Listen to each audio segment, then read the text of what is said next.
Dunyodagi eng katta marketing hiylasi haqida eshitganmisiz? Yo'q, bu shunchaki bozorda doimiy o'sish yoki yangi trend emas. Bu insoniyatning miyasini ahmoq qilish bo'yicha Oskar mukofotiga loyiq shou.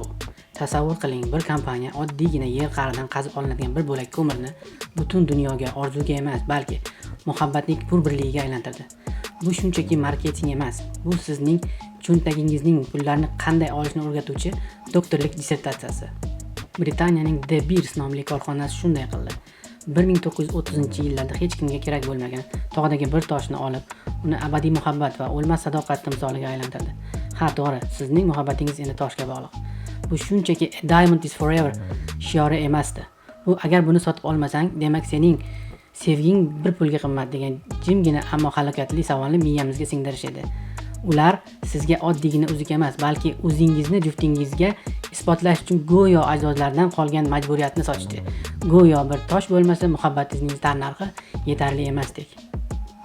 Bu g'oya Gollivud yulduzlarining barmoqlariga taqilgan holatda miyamizga quyildi. Kinolarda, gazetalarda, ko'chalarda "A diamond is forever", ya'ni olmos abadiydir plakatlari orqali singdirildi. Brilliant endi shunchaki zargarlik buyumi emas, balki ijtimoiy bosimning porlab turgan, ko'zni qamashtiruvchi va cho'ntakni bo'shatadigan cho'pchak edi. Beersning aqlli hiylasi shundaki, ular bizga mahsulot emas, balki his-tuyg'uni, meni jamiyat qabul qilsin degan ijtimoiy qoidani va hatto men qarzga botsam ham buni olishim kerak degan majburiyatni sotishdi. Va omma buni yedi va sevgi nomidan deb xursandchilik bilan hazm qildi. Aslida esa olmos noyob, kam uchraydigan tosh emas. Ular xuddi oddiy toshlardek ko'p. Faqatgina De Beers dunyoda olmos monopoliyasiga ega bo'lib, ular sun'iy ravishda taklifni kamaytirib, narxni osmonga ko'tarishadi.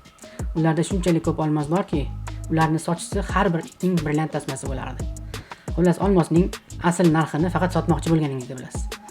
O'shanda uning qadri shu darajada pastligini ko'rib yig'lab yuborasiz. Lekin sotsangiz, sevgingiz buzilib ketishi mumkin.